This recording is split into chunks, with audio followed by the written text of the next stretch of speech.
All right, welcome to another exciting broker responsibility advisory meeting. Happy New Year, and I hope everyone had a great one and you're going to have a great 2025. We're going to start this meeting and call it to order. We're going to first start out with some housekeeping. Abby, I believe you're going to handle that and I kind am. of talk through it. I'm going to try to channel Vanessa here. All right. Good morning, everyone. Just a few housekeeping matters to take care of. So for those of you on the call virtually, I can see Ashley's already got her camera on. But for those committee members that are on virtually, if you can turn your camera on, and you should also have the ability to unmute yourself now as well as a committee member. If not, Amber's working on that. But just keep your camera on during the meeting, and then just for background purposes, you can keep yourself muted, of course, unless you want to speak or add anything. You can also use the raise hand function or feature, and that actually will be especially helpful in a few minutes when we do elections. And then for those of you in the room, just a reminder that the microphone is there. It is sensitive, so just be aware it can pick up those live conversations. And I think that's it. Abby, you did a I did it. fantastic job. Wow. Okay, so that was really smooth. So our next discussion will be possible action to amend the October 15th, 2024 and December 3rd meeting minutes. Yeah, so those are posted online. There's no need to vote unless there's a change. Okay, perfect. I think that we're good. Right? Okay, and then we're gonna go through right now, as we do every year. We're gonna go through and do an election of officers. And here's how it's gonna go. I guess, Abby, we will see if anyone would like to nominate themselves for chair, assistant, vice chair, and secretary. Correct? Right. So how we typically handle this, we try to stick closely to Robert's rules, but you can nominate yourself, you can nominate someone else. You don't need to second, you can, but we don't need one. And then we'll take those nominations in order. So we'll first start with the chair, ask for nominations, and then vote. And then whoever gets the majority, if there is a need for a vote, sometimes it's just one. But whoever gets the majority, that person will be chair, and we'll go on, get asked for nominations for vice chair and so on. Perfect. Okay, so we just say any nominations for chair. I'd like to nominate Ty. Okay. Thank you, Brian. For this reason, I think we have traction and good motion and momentum. I know that the chair position not only runs this meeting or facilitates this meeting, but also presents to the commissioners in their meetings. And I think he's got the momentum in that conversation going with them. And I wouldn't want to see that, personally, I wouldn't want to see that change. I think we have a good opportunity to get some stuff done. So those are my reasons. Anyone else? All right. So then, because there's no one else being nominated, then you would be chair. Okay, Yeah. perfect. Well, I appreciate you, my fellow committee members. Thank you for having a great 2024, and I'm looking forward to 2025. We're going to do great things. Okay. Assistant vice chair, I would like to do the same. I would like to nominate my friend here, Brian. And Brian is all-knowing as far as this goes. He's been in the loop and in the ring with me for 3 years now. So I think he makes perfect sense to be our vice chair moving forward. Never been described as all-knowing. So. So I'm going to. I mean, I'd like to downplay that. You're so wicked this weekend. Does it mean something? Yeah. Please. Anyone would like to second that? Second. I'll totally second it. All right. Okay, perfect. Anybody else would like to be vice chair? All right. Okay, Brian. Perfect, Brian. Congratulations. Thank you. And then as far as secretary goes, I believe that, am I allowed to nominate someone again? Yes. Mhm. I'd like to nominate my friend Marion. She's done a great job, and I really believe she should still be secretary. Strong and an advocate for education. Second that. Third. Agree. Perfect. All right, I guess that's out of the way. Anyone? Anybody else? Okay, and that was Marion, sorry. Yes, ma'am. Okay, gotcha. All right. All right, congratulations. Welcome to 2025. Okay, so now we need to go through our lovely training. We do, so let me get points set up here. Let me ask you, Abby, real quick while we're doing this. If somebody missed this, can they go through this training online, or how does that work? Yeah, so it'll be part of the recording, but we're very happy to send it Okay, out. okay, perfect. as Thank well. you so much. Okay. I'm about to present, do this very scary thing.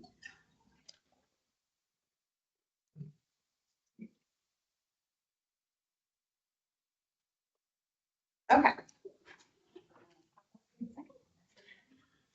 Okay, so good morning, everyone. And to those of you online, this is your annual advisory committee training.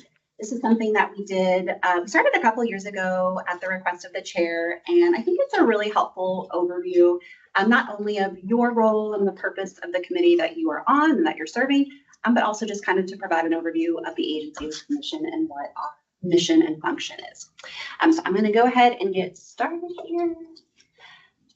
Okay, so the Real Estate Commission, I know you all know this, but we are a state agency, we are the government, and as such, our purpose, our mission is to safeguard the public interest and protect consumers of real estate services. We protect consumers. How do we do this? We do this through education, we do this through licensing, we do this through enforcement. And we do all that with the mission or the furtherance of that consumer protection, but also keeping in mind the balance of economic growth, facilitating economic growth. That's an important consideration when we are carrying out the function or the mission of the agency. So what is the commission exactly? So it's a body, it's appointed. There are 9 members appointed by the governor. 6 of those members are, like you, are broker members, and they bring to that to our commission that experience. There's some requirements in order to be a broker member there, 5 years in the field essentially. And then there's also 3 public members who bring that background and perspective. One thing that Chelsea mentioned yesterday, and I think is a good thing to note, is, although, we identify them as public members or broker members, they are there, as we all are, to serve the mission or to further the mission of the agency, which is consumer protection. So while they have that background, and it's really important, again, the mission is what is in the best interest of the consumer. How do we balance that with the interests of the economy and economic growth? So I sound like a broken record here, but the driving force of the commission is consumer protection. And that is really the cornerstone of all our decisions. When we make a rule change, a policy, anything that really the commission does, and really anything that you do, that's the lens that you have to go through. How does this serve the commission? Again, while looking at that economic growth.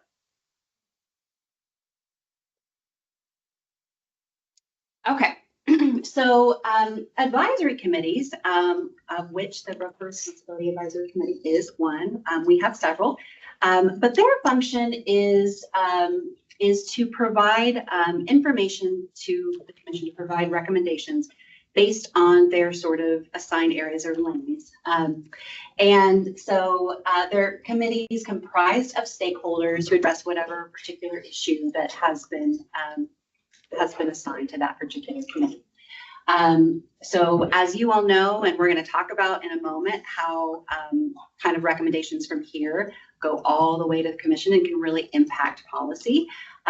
Your role is to analyze issues, bring forth issues, in regard to broker responsibility. We'll get into the specific function in a second, but to make recommendations to the commission for their consideration to take action on.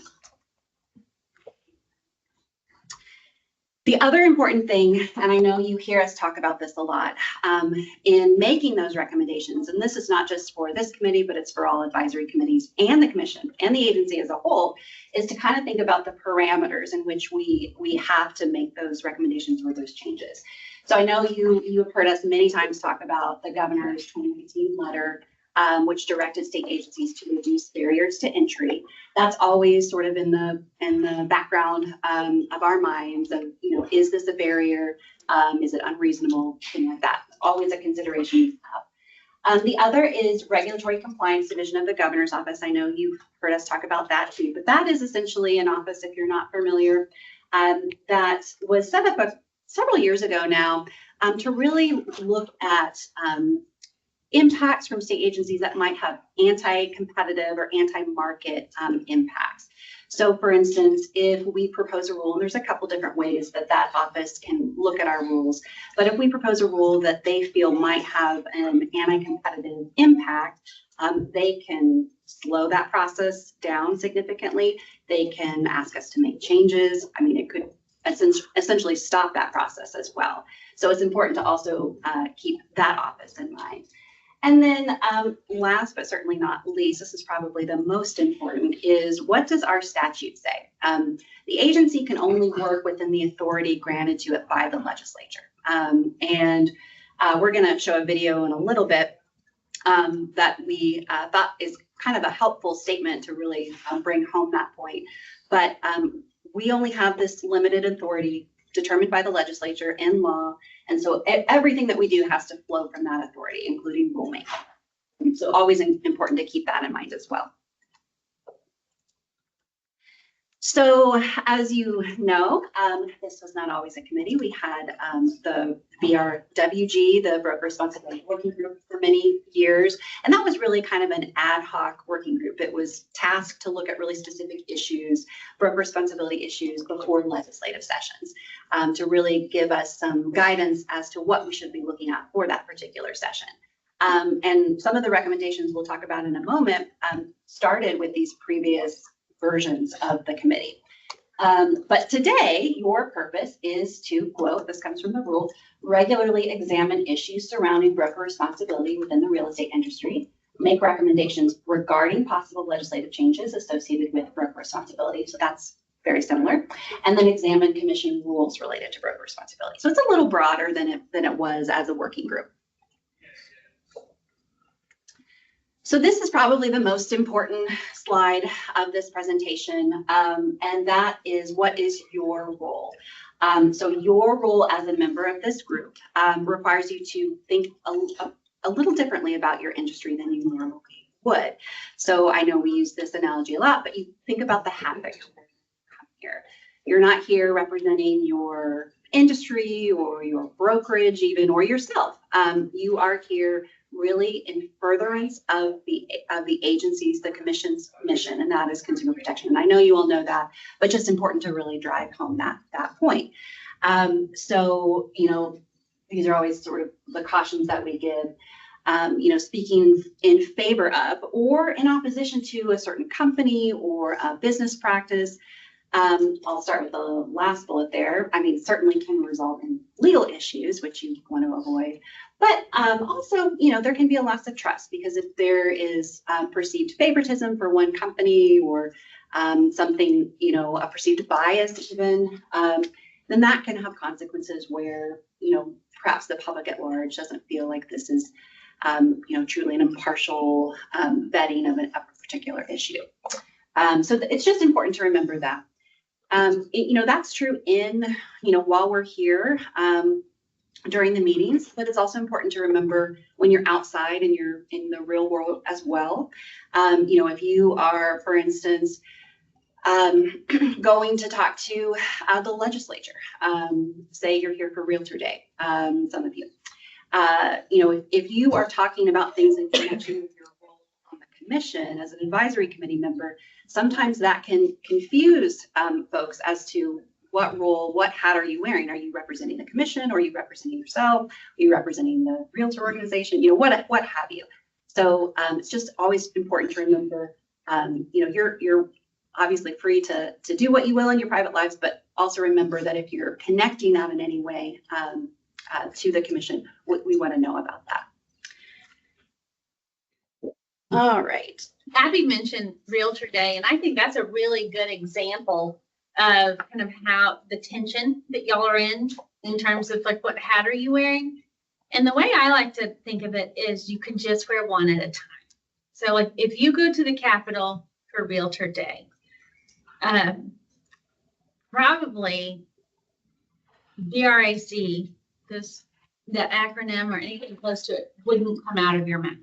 That piece of who you are and your resume wouldn't be something that you highlighted there, because that creates confusion to members of the legislature and their staff as to who you are and who you represent. It's not intentional on your part. It's part of your resume and who you are. But in order to keep it really clean cut and simple to avoid confusion, you wear one hat at a time. You're either in your realtor mode and you talk about realtor things. You can be in your BRAC mode. But if that's the case, then we would have all coordinated, and that would be like an initiative that we would practice essentially. Our legislative communications are very narrow in how we have those conversations and what they look like, because of the prohibitions we have as a state agency. And so that's why we kind of would just ask you that wear one hat at a time. And if it's going to be the BRAC hat, we need to be aware and highly practiced on that. Likely wouldn't happen. So does that make sense? Totally. So in a second, I'm going to play a clip for you, and I'll set this up for you a little bit. Some of you may know first what the Sunset Advisory Commission is, but it is essentially a legislative agency that reviews each state agency, determines if there's a need for it to continue, and then makes suggestions or recommendations. That can either be legislative or it can be management changes, but each state agency does this. We had a very limited purpose sunset review last fall, and it was looking at the forms that we promulgate essentially for sellers' disclosures. But while we were there attending one of the hearings before our agency came up, we got to hear one of the commission members talk about another state agency and sort of the authority that state agency had. And we thought, you know, gosh, this is actually a really helpful clip that we have been sharing with advisory committees and also the commission as well, because I think it provides a good summary of what the legislature's view of what our authority is, and just something to be aware of. So I'm going to try to play this, and hopefully the sound will work. For those of you online, if you cannot hear, can you just raise your hand or let us know some way, and I will stop this and try to fix it. But I've got to first mute us here, and then I'm going to play. So 1 second.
Okay, so hopefully you could hear that online, okay?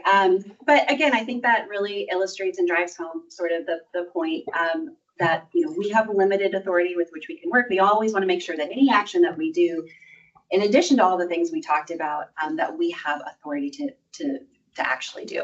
And so that's going to be important in a moment. We'll talk about some of where your recommendations, either from the working group or from this committee, have ended up in relation to our housekeeping bill, and why we're trying to get kind of some of that authority, I think may make a little more sense now.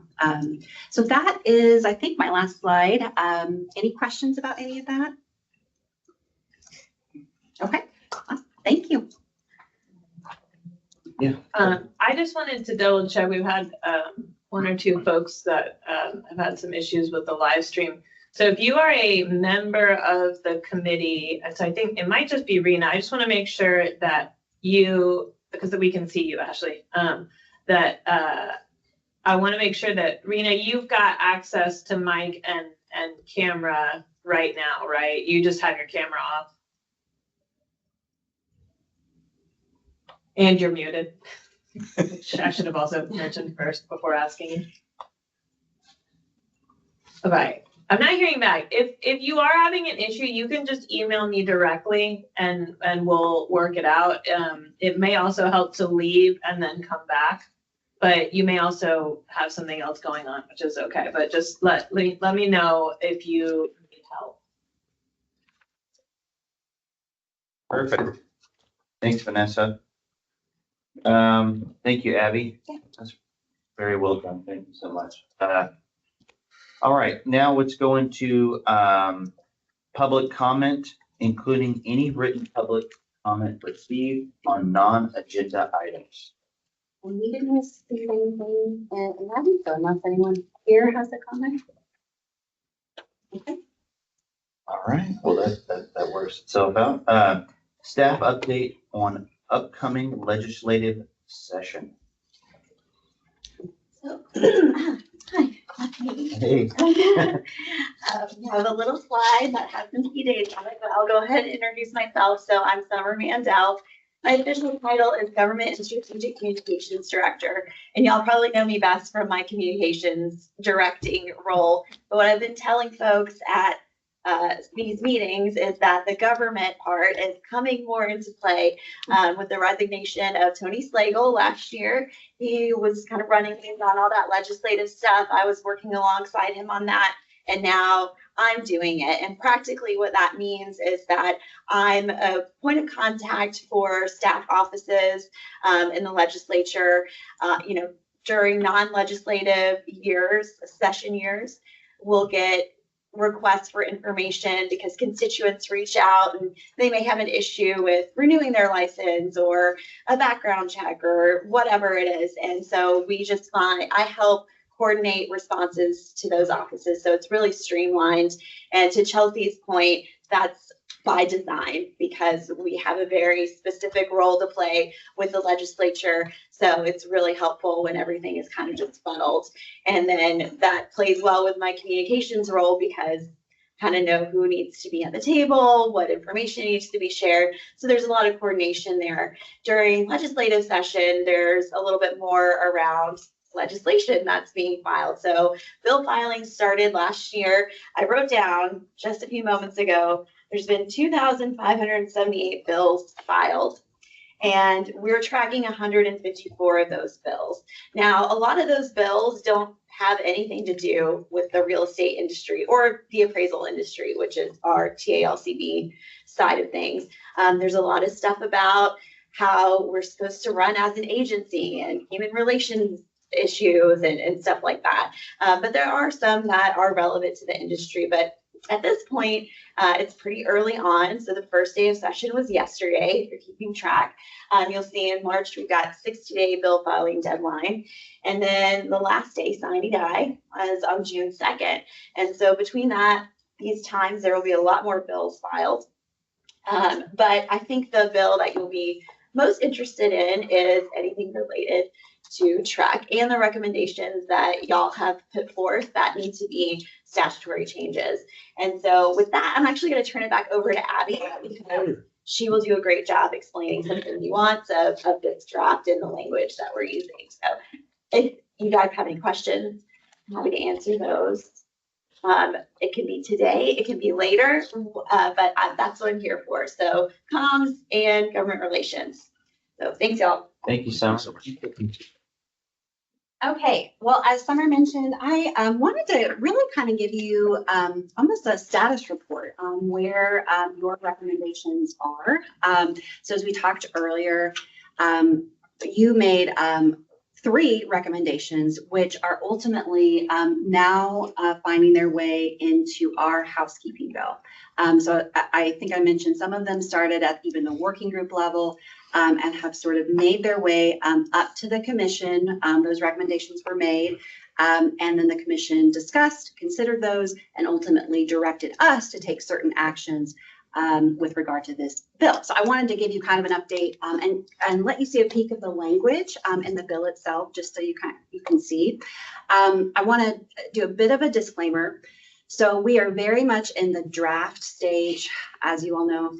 Session started yesterday, so very much in the draft stage of this bill.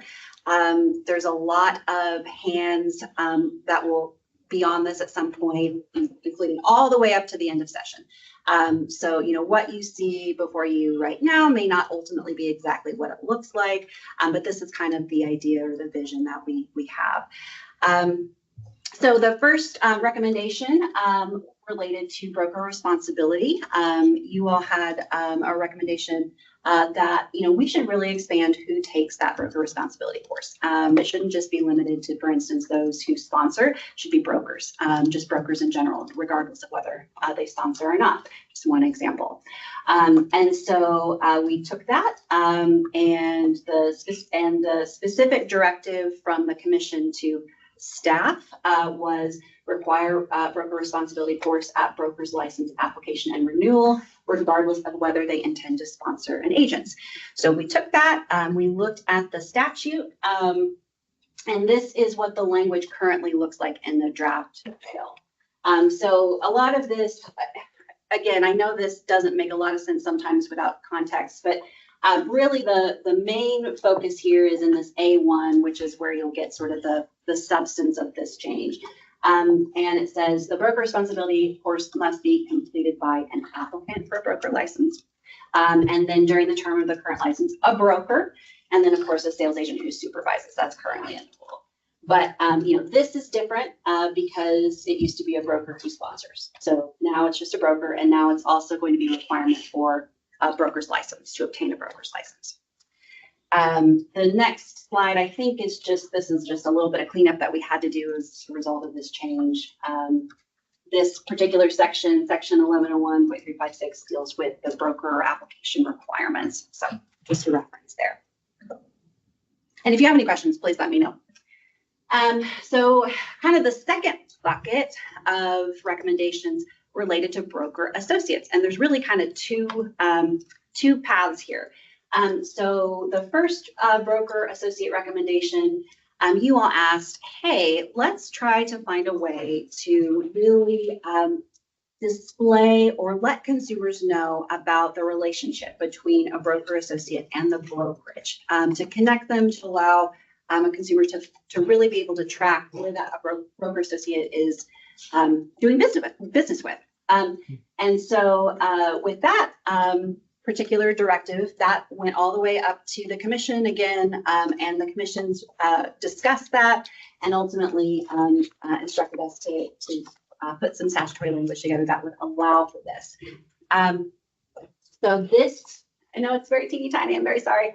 But this is really where you're seeing those changes. So this is actually broader than just your recommendation. This has some other commission initiatives wrapped up in it.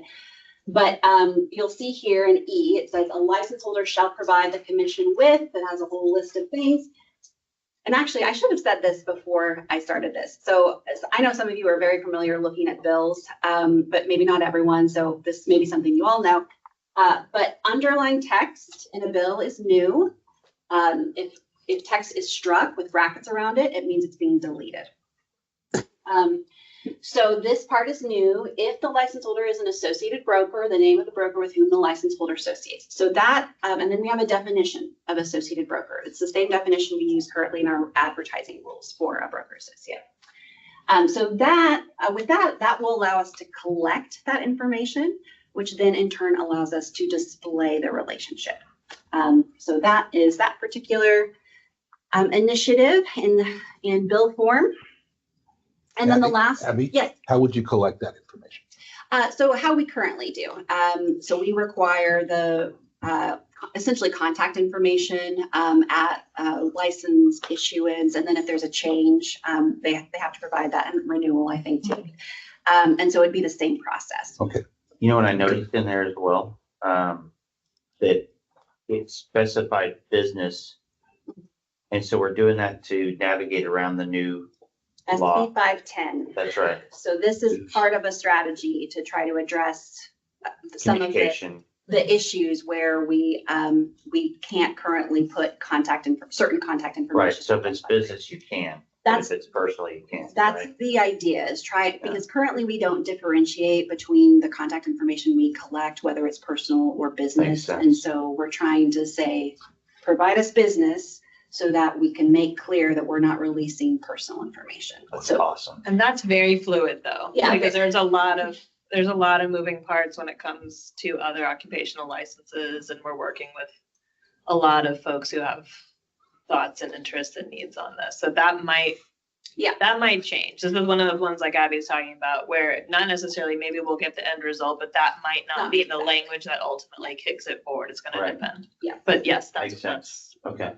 This might not be the right time, but I know this, as things go on in the last couple of years, it's getting worse and worse and worse, where it's harder to find out what brokerage a group works for.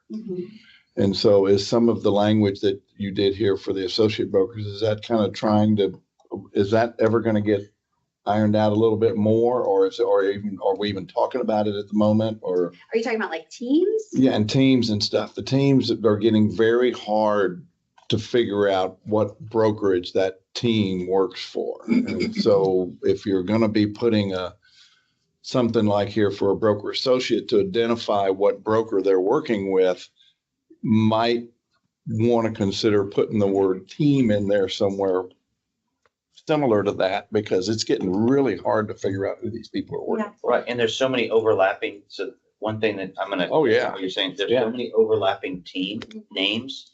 Oh, yeah. We just had this conversation yesterday. I won't use the name, but there's one team name that we're having to send a check out to. We sent the check out to the team that we found. It was completely the wrong place, but it had the exact same name as 4 other teams in our local area. So we couldn't figure out where the check went. This is happening yesterday, literally. That's a very good point. I'm Yeah.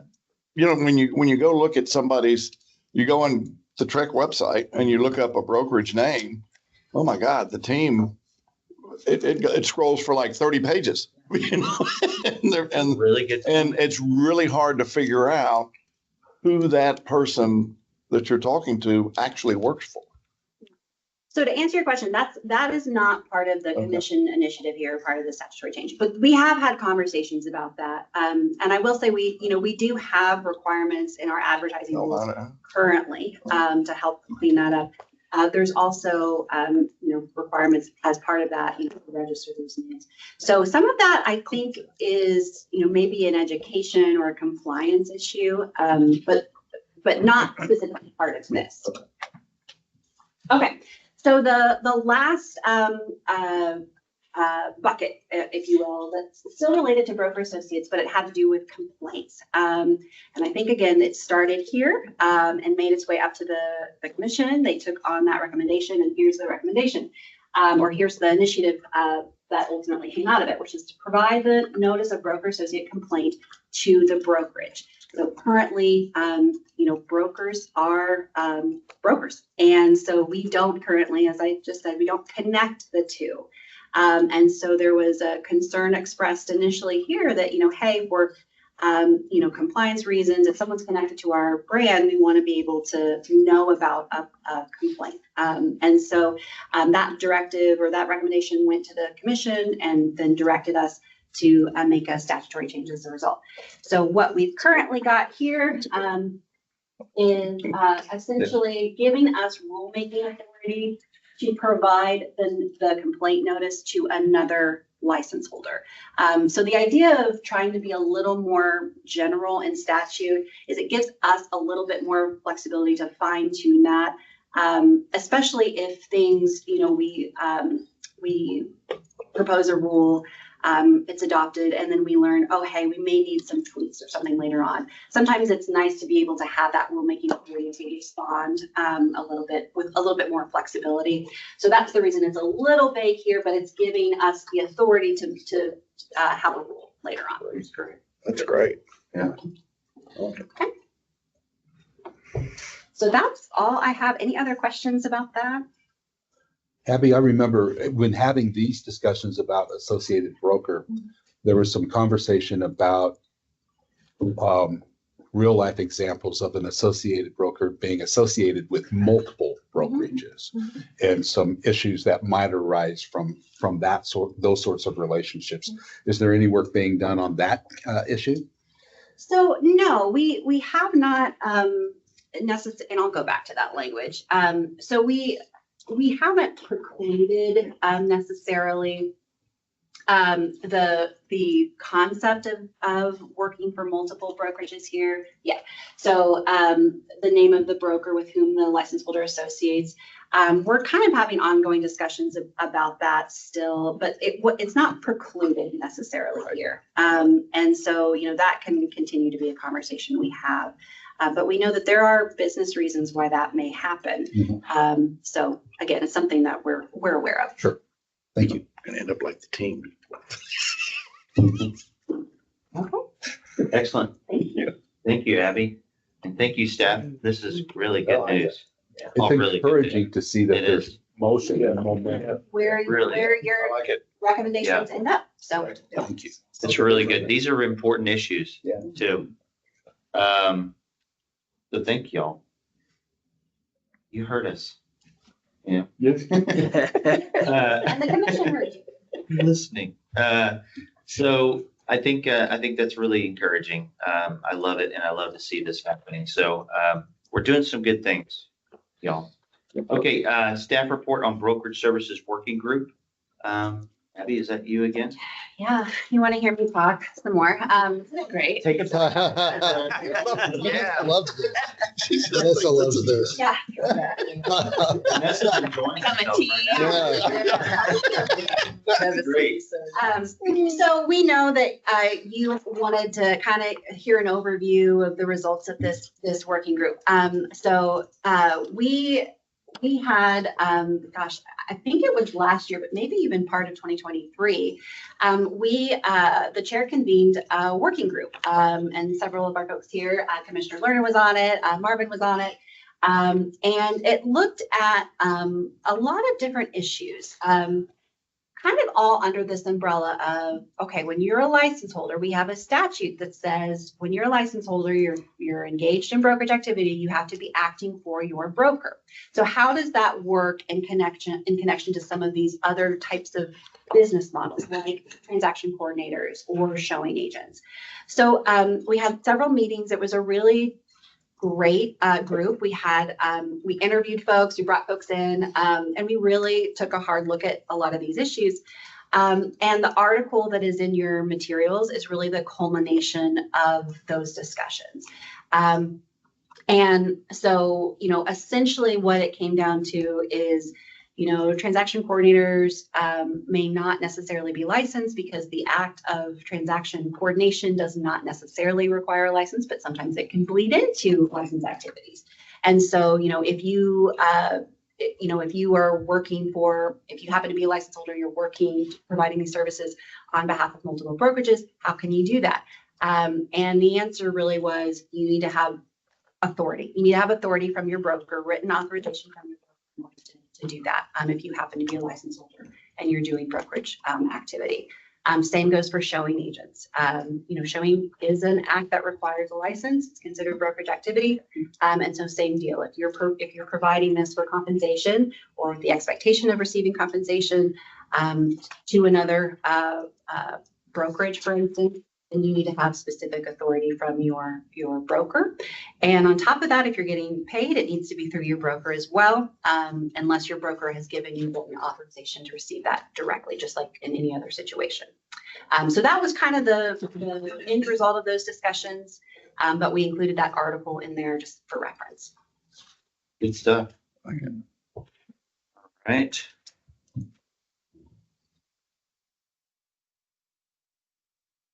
Let's see here. Discussion and possible action regarding broker license education and experience requirements. This is a big one, guys. This is what we're here for today.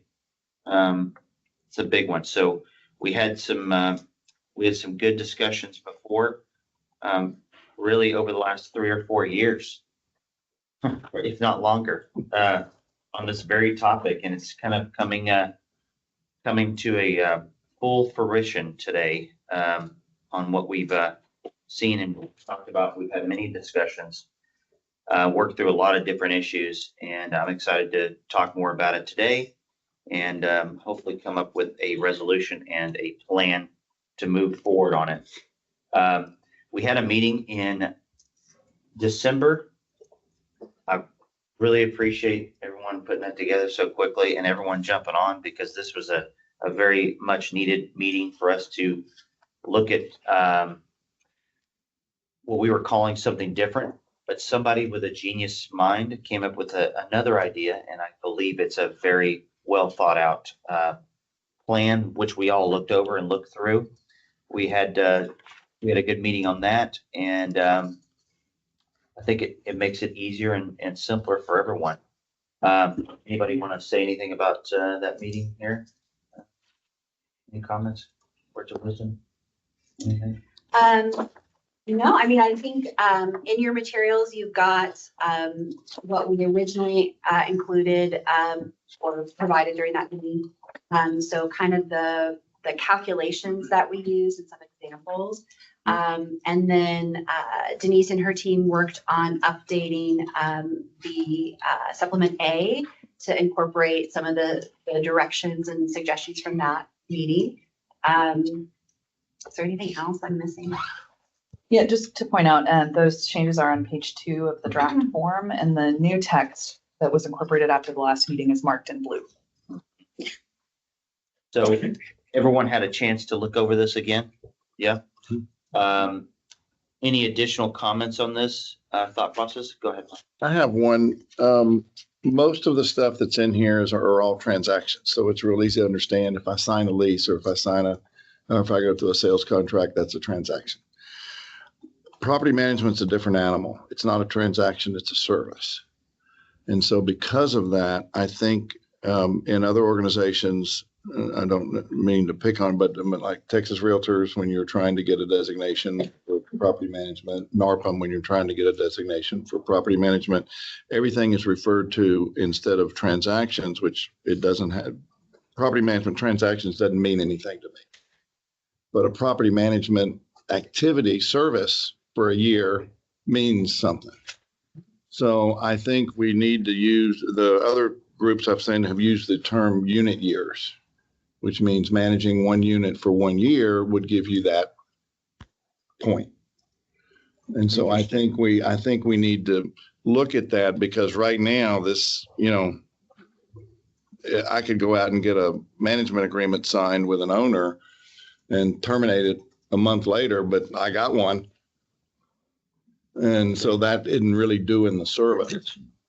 So where it says per property It says, instead of per property, we ought to maybe say for 1 year, or unit Per year or property, something. per year. Yeah, whatever words you use. The other two organizations I know use unit years. That way you're managing that property for a year. So that would give you the credit for doing that. Yeah. Now, I noticed on the staff suggestions, if you guys look at that page, it says for residential sales transaction, residential lease transaction, residential property management transaction. It's all the same, which is nice because it's, you know, Right. it comes together. Maybe we can specify, I don't know. I'm just throwing it out there. Maybe we can say in parentheses, unit year or something like that. Yeah, so it something, keeps it the same. something so that you have an idea of, because it's not, I it's don't not, want to it's change just the, different. I don't necessarily want to think it's a good idea to change the terminology here, but maybe add a parentheses, unit year, if you want to say something like that. Yeah, or something, something on that. Is, what am I saying making sense? Yes, if I can ask some questions though, do you mean on the actual supplement A form? Because the previous page, that Yes. was more of just a Right. summary of. Yes, where yeah, that's exactly what I'm saying. the But committee was trying to keep directing it, staff. trying to keep it cohesive, you know, and More not of a change. definition. than Yeah, More of a change. definition than it, yeah. Really try not to change the whole ball of wax. So where it says per property, you would put unit, year, unit. Yeah, one unit per year, you know, whatever, yeah, unit year or something. I think it makes sense, Mike, that you're further qualifying it. But I heard you say, Correct, yeah. you know, if I'm managing the property for 1 month, that's not the same as. That's managing it not the for a same full as, year. yeah, exactly, And so Mm. property management ought to be considered per unit for a year. yeah. And then I get. Yeah, and that goes for residential, commercial, farm and ranch, you know, all of them. It's consistent all the way It'd be consistent all the way through. And we, Because typically those agreements are signed, and they're not always, but typically those agreements are signed for a year. You know, Or and so- multiple years. So you're saying, yeah, so you're seeing, Mr. so Chairman, then at that point, they have completed that transaction after a year. maybe the simple approach would be in line 12, add the words per year. Per year. So we have per property, per year. per year, That would work. That would be, Just, makes sense. yeah. So line Try to come up 4, with some Very other line verb. 8. Yeah. concise. The verbiage yeah, so it'd be works a 8, little so it'd bit be in more. 4, 8, and Yeah. 12, just add per year. Per Yeah. year. What do you think?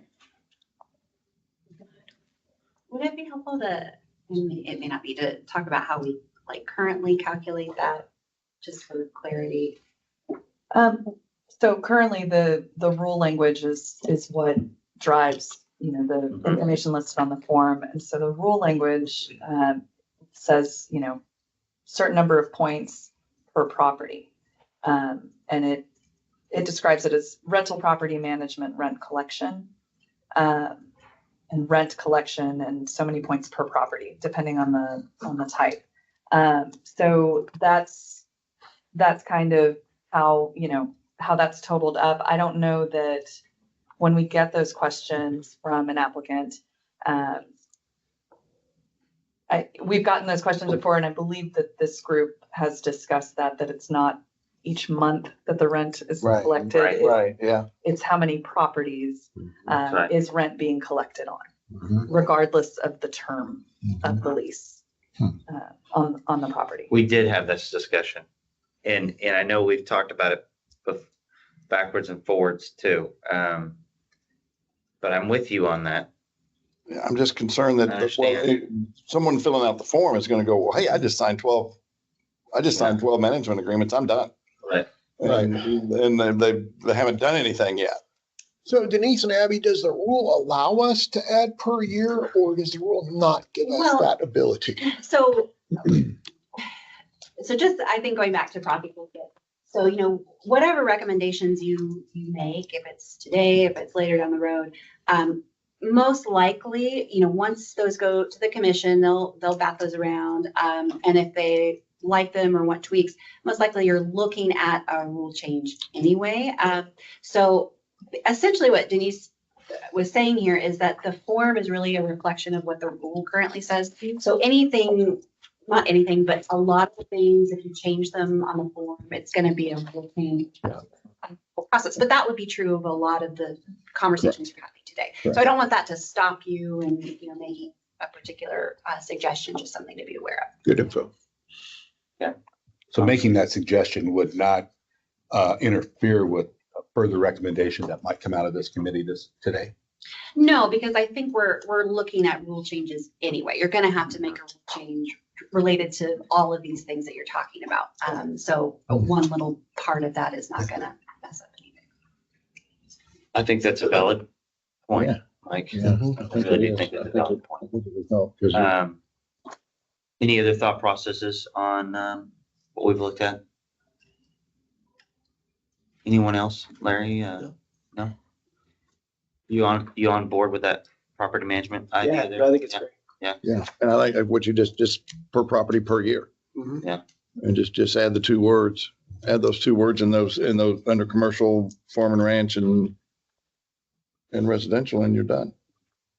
So I think it makes your job easier too when you're going through and validating somebody and say, okay, I manage, because the broker has to sign, broker's going to have to sign off anyway. So, A little bit. So I think, so in your example, if someone signs in year 1, 12 property management agreements, so currently for 12 different properties, they would put 12 in year 1. But I think what you're saying is you have to ensure that you've managed for a full year in order to get that to credit. get that So credit. that I think would reduce the ability, or may reduce the credit that you would get for that particular activity. I think, if I'm understanding correctly. Right. Potentially, because someone might not manage for a full year. But do you want somebody getting the points that Well, only yeah, matter that's a. for a couple of months? So, yeah. Yeah, so that's a policy consideration, but right.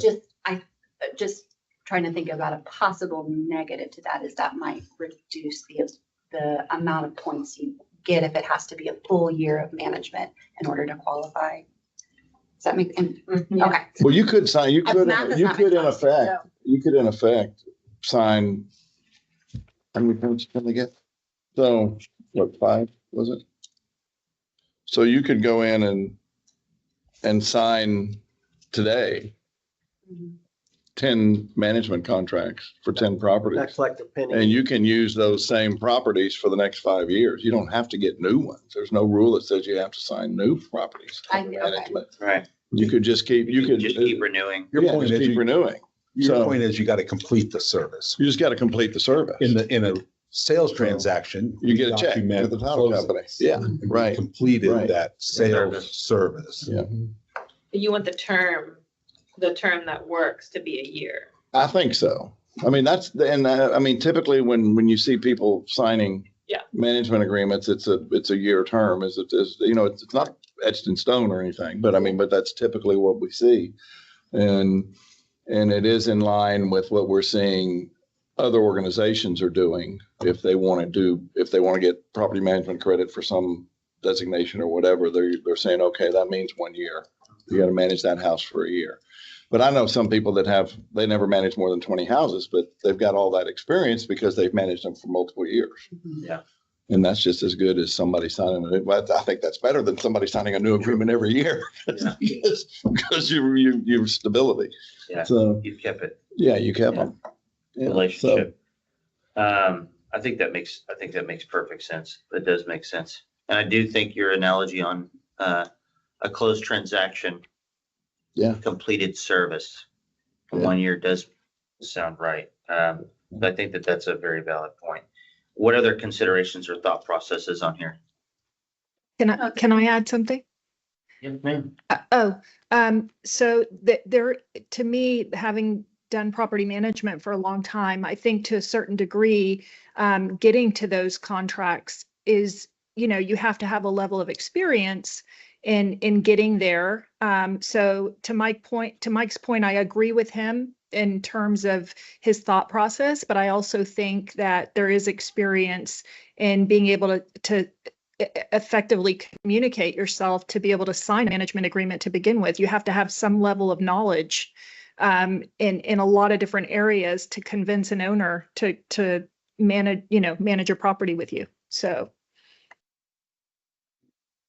Rena, I hear what you're saying, and it reminds me of a previous version of this experience schedule, where a prospective applicant would get points for a signed listing agreement or get points for a signed buyer representation agreement, but never close a sale. And this form and the experience rules around the experience has changed to where you got to complete a sale. you don't get points for just a listing agreement or just a buyer representation agreement. You've got to complete a transaction in order to get those experience points. And so in that light, I'm not sure that I agree with just a signed agreement without actually completing the service, if that makes sense. Yeah, I would agree with that as well. Seems like one that that doesn't have to go, I mean, obviously it doesn't have to be decided today, but No. I know, like, it seems like we're all really noodling on it, like, well, wait, does it mean this? What would it mean this? So this is good, like, this will be where that conversation heads in more detail. So people, like, I just asked a question about it, but just trying to make sure we understand what that thought process is, and then in the interim, everybody thinking, oh, but wait, what if there's this scenario? What if there's this scenario? And we'll think, well, how would this play into the way we currently receive Right. this stuff? So these are the conversations, and you don't have to, I mean, it's like I said, you don't have to decide today, but I think this would be a change. So let's all think about, oh, what if this, what if that? And does it make sense? Like, you know, Mike, you bring that perspective of property management. It sounds like Rena's, I mean, I know folks have it. So those are the questions to ask. Well, I play on both sides of that because I'm on the committee. If somebody wants that designation, they got to go through about 7 or 8 of us that are on that committee. And that's the thing that we're looking at. And typically it just requires that the broker has to sign off on it that says, yes, this person has worked for me for 3 years and managed 50 properties for 3 years, whatever it is. And so, which I'm assuming the broker has to sign off on a lot of this stuff That has anyway. not changed. Yeah. The So rest is that would be similar to what you're saying now. That the broker has to say, yes, that person, because none of my property managers signed the management agreement. I sign them all. Right. So their name is not going to be on that agreement. It's going to be my name. And then I assign that property for them to be the day-to-day manager of. And so it would require that the broker eventually sign off, says, yes, this person's worked for me for 3 years and they've managed this number of houses year 1. They manage this number of houses year, and then go for that. So, I agree with you on this. This makes perfect sense to me. We'll table it for a second and then we'll keep thinking. We'll keep thinking on it and then we'll move on forward. But I do think that was a very valid, good point. As far as the current thought process on experience points, education, and we talked about this a little bit. I think that looking at what we want to recommend for or the thought process on recommending something for a change to the requirements or an addition or extra pathway to brokerage is where we need to kind of all talk right now and figure out what we want to do on that. And I think we've spent a lot of time talking about it. I feel like in my mind, we're all probably in agreement on this based on our previous meeting. But I want to throw it out there and see if there was something that has come up or anything that has changed. Everyone online, same thing. We have a hand raised here. Ashley, go ahead. Yeah, Mike, I was not able to attend the workshop meeting, and so I don't know how y'all landed on the 72-hour maximum for a supervising associate. Can you tell me where that 72 total came from? Actually, I think it's a total of 720. Oh, maybe I So, misread that. Let me pull it up Number again. in line 13 on the Schedule A, it's number of months per year. So if in year 1, I was a supervisor for the entire year, that would be 12 months times 12 points, or 144 points for that 1 year. And if I was supervisor over 5 years, that's a total of 720 points.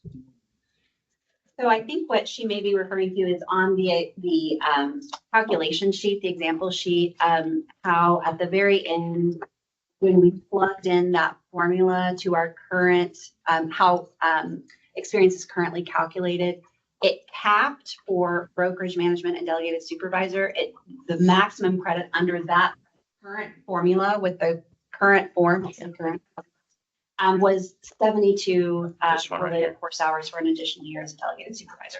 So that was the one area where I think we were pointing out that you couldn't quite, if that's all you did, you couldn't quite get that substitute. Couldn't reach the 300. You couldn't reach the 300 hours using that alone under the current calculation. Right. So I think, Ashley, did you have something else on that one? You got your hand up there.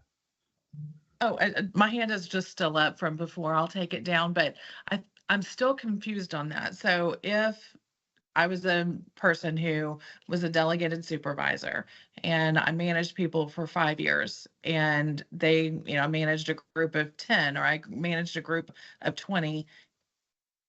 Is it I can earn up to 720 hours, I think like one of you said, or is it I earn up to 72 hours and that's it? I think what this outline is saying is that you can earn all those points, but you can only exchange up to 72 hours. And that's based on the proposed calculation of 2 additional experience points equals 1 real estate related hour. Okay. Which is what we proposed at the December meeting.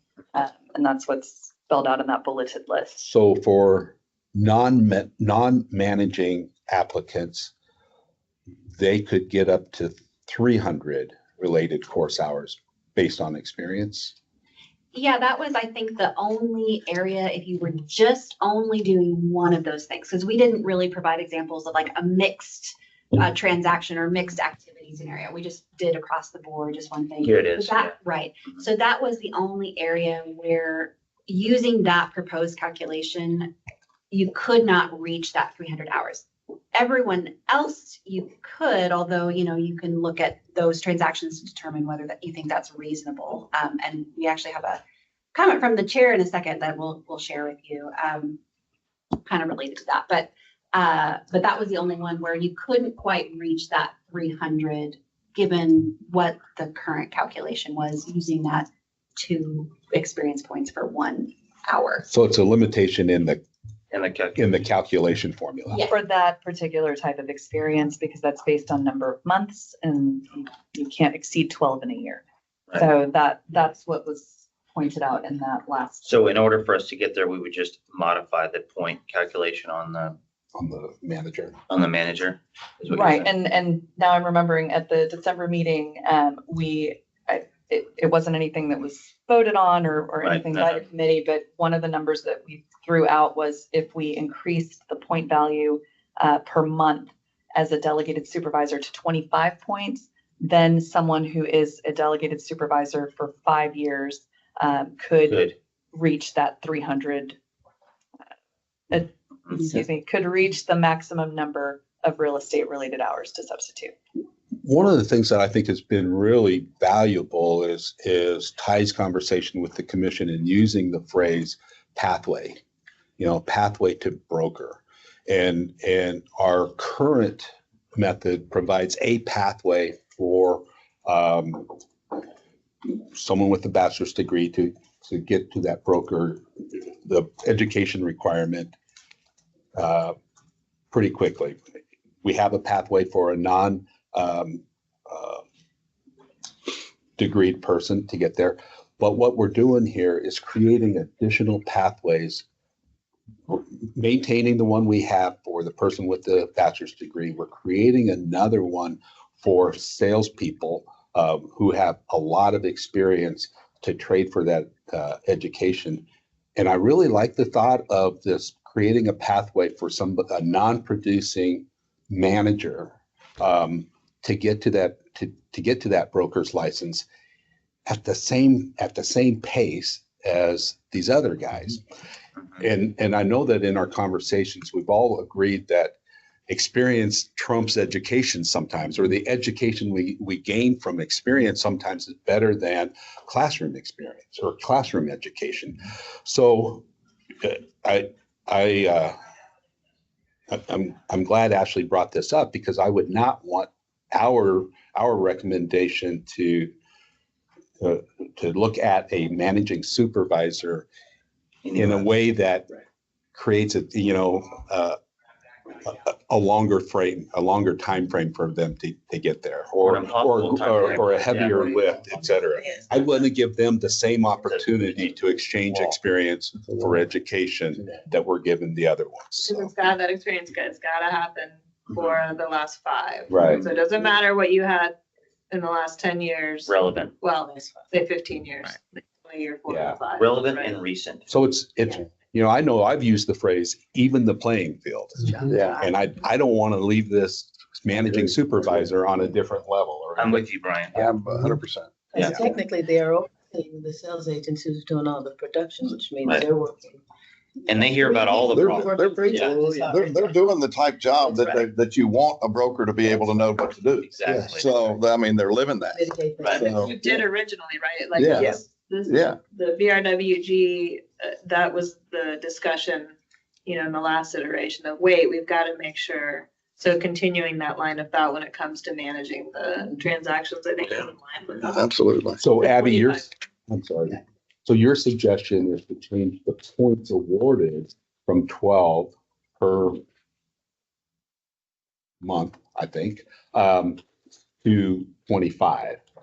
And then That that would be- creates a path to where they could gain enough experience to exchange for the full 300 hours of education, just like we do for salespeople. Yeah, I don't think I have a particular recommendation. And I think Denise came up with the number, but just to be aware that currently, if we use this 2-for-1 formula and we keep everything else in the same, there is that limitation on the delegated supervisors. And so if you want, as you say, to kind of give them that even, there would have to be an adjustment there to points, or, I guess there could be other ways, but probably the easiest is points, to allow them to reach that 300 number. Okay, I think that makes perfect sense. Oh, go ahead. Go ahead, Ashley. Sorry about that. So one thing that I have, I think that's a great change that you're proposing and potentially making in this regard. I wonder though, should there be a minimum number of transactions that delegated supervisor should have been responsible for? Because I'd hate for somebody to have that title and that responsibility, but their office do, 1 transaction a year, 2 transactions a year, because then they're not really gaining that experience that we're hoping they're gaining. And I think that's what we talked about last time, if you remember. We talked about the issue of, you could just go in there, make a click on inside the website, make them a supervisor, you're good to go. And if they do nothing else, They just hold tight. they get the credit. Yeah, they just sit there. They sit there. So this is the only caveat to this thought process. Now, I'm with you, because the best way to learn is by doing, and by managing. That's exactly who we want to be managing people. They're managing people right now, I think They're only managing one. right? Or they're not managing Or they're not anybody. managing They can anybody. still be a supervisor and manage Even no if one. there was Correct. One that's Correct. producing one. Yes, Because yeah, transactions is what we're. yeah, you're looking at transactions. So the problem is, if we go ahead and we say, and I'm gonna say this, Ashley, I think that's a really valid point. If we unlock the ability to do everything as a supervisor, is it just an easy way in with no accountability? Well, one of the conversations we had, Ty, was that in all of the other categories, in residential and farm and ranch and commercial, everything is transaction related, except now we're talking about per property per month on property management. While managing supervisor or delegated supervisor is numbers of months. And I think we had discussion about changing that from number of months to number of transactions Sure did. supervised. Yeah. And so, Yeah. I mean, one possibility is we could change that to number of transactions supervised per year, and then adjust that points. If a residential transaction is worth 30 points for the agent, how many points might that be worth for a delegated supervisor? Maybe it's 3. And so my agents do 10 transactions, and I'm supervising them, and they get 30 points. It's a possibility. Changes up, changes it up. It does. But It does. it makes it more applicable. Isn't managing the like, I think they're almost one and the same if you're supervising, because the agent's not going to come to you unless they have something to bring. So I think that to me, they're almost one and the same, because you normally don't hear from agents unless they have something to present or bring. But I don't know. They may not be in all cases. Just a thought. I kind of agree with you there. Let me throw this out there, thought process. What happens if, because every transaction is not going to be a problem. Every transaction may just go smoothly. I mean, we've had those years where it's been, wow, this is pretty nice, and then there's those years where they're not, It seems to me- That sounds like days. What's this new form I gotta use? It seems to be every month you reset your mind, but, what my thought process is, what if we just say, hey, look, as long as your name is on the form as a supervisor, that counts as a supervised transaction, because there's a place for a supervisor to be on there, on the back page, right? So what happens if we just say, hey, the transactions that you're managing, you count those, and I'm with Brian on this too, and I like removing the wall here, because I do believe that this is the best way to become a broker is by doing. What happens if we just said, hey, look, instead of trying to reinvent the wheel or whatever, as long as your name has been on there as a supervisor and because they should be filling out correctly. Look, if you're supervising. Yeah. And look, this is the way I look at it. If you're supervising and you're filling out the brokerage information page. Yeah. And it's not completely filled out properly, you shouldn't get credit for it, because you're supposed to be supervising. Right. Am I wrong? And you No, can capture absolutely. that on the MLS sheet. That's right. Yeah. And you Now- can put it through the MLS, you can put it on the forms, you can put it on your IABS. I mean, it can go all the way through and through, and it teaches good practices from the very beginning. So we're teaching Which, by somebody the to be way, a protects the great, consumer. that's right. There you go. All right. Exactly. Pull it full Full circle. circle. Yeah. And then we don't change the wheel, we don't reinvent the wheel, Pretty and clean. we keep it one and the same. Yeah. Just like we keep it for the transaction for an It's agent. simple. It's simple. Right, and if their name is on there, the consumers will call, which forces Yeah. them to do their job. If That's right. Yeah, they're mad. So let's not- Supervise. Let's Yeah. keep it. Yeah. they have a Okay, yeah. So here's the idea. Let me just throw it out there. Here's the idea. So just clean slate. We make the supervisor look like an agent in your mind, as an agent, which they are an agent. But they make them an agent, but they have been designated as a supervisor by the broker. And as long as they're doing the transactions, managing the transaction of the agents, it could be multiple agents, it could be whatever. The point is, as long as their information's filled out properly on the brokerage information page and all that good stuff, they should be able to get credit for that transaction as a supervised transaction, because it's stated that you are the supervisor, therefore you're overseeing the transaction, and it's looked at one and the same, like an agent transaction, instead of us trying to go through and do a different calculation and change this thing up, and then putting a wall here for them to be a supervisor and not knowing if they actually supervise anything. We do this, we make it very clean and the same. So But you just can get supervise it in if you, let's say you manage 30 people and they all sell in, They blow it 1 out in month. 1 month. yeah, It's possible. then that would work based on that. It would, but it's same way with an agent too. Yeah. An agent very well may be able to do it. I've got an agent in my office that did 22 transactions with a transaction coordinator in 1 month. Mhm. So if you think about it, it's one and the same. Multiple people. Yeah, it really just depends. And if you're looking at a team, some of these folks, I mean, Marvin, in your office, I guarantee you've got somebody in there that has probably 3 or 4 people on a team, Absolutely. and they can knock Yeah. out these transactions in Yeah. no time. So line 13, in your mind, line 13 would read something along the lines of number of supervised transactions per year. Yes, Yeah. Mm-hmm. yeah.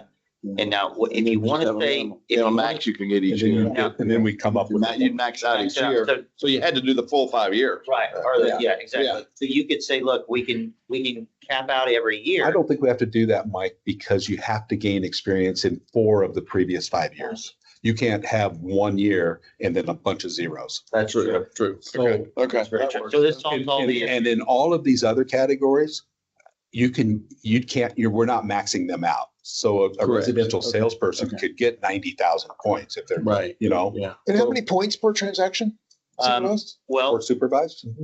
How many? We haven't talked about it. no, we Not haven't, that we far. haven't, but what I'm trying to, what I'm But if trying to say is basically, it's if we can do the conversion the same. Right. As an agent, we're not reinventing the wheel. Agreed. Am I crazy here or not? I don't want to. Follow. Yeah, Well, 20 additional residential sales transactions, 5 residential sales transactions per year, that would be the same for that delegated supervisor. exactly. Structure, we wouldn't have to change it. Right. The number of points gained, because I'm not doing that transaction. I'm just That's right. That's right. Supervised transaction. And if you And as had any, somebody said, I'm only gonna engage on maybe 1 out of 10 Right. where there's a problem. and they can still count their own transaction because they're still an agent. Yeah. They sure can. Right. If they're doing 4 or 5 It transactions a does year. protect the consumer. Exactly. It does. They're still getting the experience. They're managing people. It's really opening up the door for folks that would never have a chance.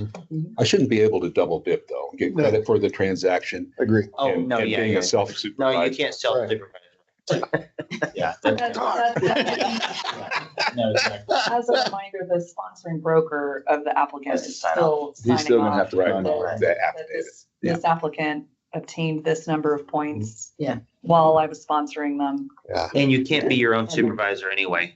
up Right. to, how many ever sponsoring brokers that they have for the experiences being claimed, Yeah. they can attach additional sheets. So There's no. 3 broker signatures are available on the standard form, but we instruct others who have a lot more than 3 sponsoring brokers to submit additional pages for their Right. signatures. Okay. So, Right. as long as, it So sounds this like, doesn't create a problem for you and your staff with all the stuff that y'all do? no. Don't laugh or smile. Summarize it for me because, Yeah, Yeah. yeah. you're all Okay. brokers, so you know, what's involved in that. We're just trying to, That's, here's what we're that trying makes to, sense. The form is for our team, for the agency Exactly. staff to Right. be able to. and we want it to match, what we want it to do is not make it where it's so convoluted and so crazy that you're like, what in the world is going on here? Right. We keep the regiment and the process the same for an agent and a supervisor. It's just the agent is actually conducting the transaction and the supervisor is supervising the transaction. So in theory, let's just say me and you are both on a team. You're supervising me. I'm doing the transaction. In theory, if I close enough transactions over the last 4 or 5 years, we both could become a broker at the same time. That makes sense. Mhm. That Right? makes sense. Absolutely. I think Yeah. it's kind of like the other concept, kind of need to think about it a little more Yes. and see how that works on the forms, so that it's very clear Mhm. to the applicant and their sponsoring broker who's going to be filling this out, what they need Right. to provide. And that's right. So these conversations are likely to happen in more detail. I think it's first going back maybe in a lot of ways to the point that Brian, how you laid it out of what is the big rec. And then we look, I mean, we had to do it's hard because you're like, well, why'd you bring us these calculations? And we did that to show like, okay, if you're gonna create that pathway, do the numbers generally work? Like, is it a worthwhile path or is no one gonna do it because it's way too hard? And I think that leads in, the chair couldn't be here today, and so he sent in an email, and I'm gonna give Abby the time to share that while not everybody's looking at her, so I'm still talking.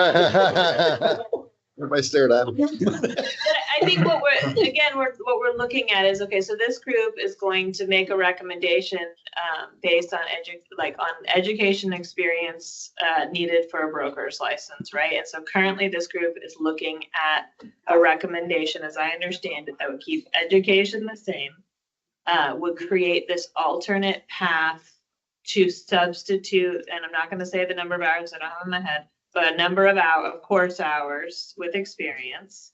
And then there's a little bit of a TBD. I'm just going to say right now, experience is kept at the same just for purposes of what we're talking about. So that those additional hours of experience that are going to count towards education are on top of the current education. I mean, experience requirement. Right.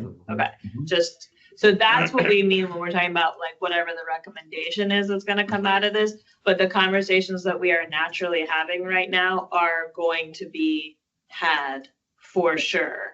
And seeing, oh, what does this look like? What does that look like? So it's really helpful that they are coming up. Just know those don't have to be decided today. Okay, so if we decide on making a recommendation as a group to the commission, we don't have to get down in the minutia of the breakdown today. We can just say, hey, look, this is our thought process. And if we can all come together and come up with a better breakdown on it, wherever we can, but the idea is the overarching recommendation, and then the rest we can break down. And the only caveat to that I'll say is assigning the numbers right now, or the way that we have, is just showing, okay, is there mathematically a way that you think is sufficient for that experience to count towards education that is not impossible for, or unlikely, whatever we're, and this is similar to what we're about. Yeah. Yeah, you know, that's a great word. Thank It's a you. very good word. What ends up going through the legislative process is that you can leave a little bit of a thing in there that says the particular points can be determined by the commission or something. Well, it's already there. So this Okay. is, So we don't have to get to that specific to get something through the legislature. I don't want to wait another 2 years to get this going. I The wanna- legislature, because we already, that part we did last time, so. Okay, so we're good on that. We've got the Okay. rulemaking. Got it. Right now, Okay. we're gonna talk bigger plan, and then we get to get, if the commission likes it and all of these things, then we start to get. So the commission can approve all this without Yeah, having to they'll go back. look at your recommendation, Okay. and then we'll Yeah. start the really fun part with the Okay. rulemaking. Perfect. But these Okay. are the questions that are gonna come up. Okay.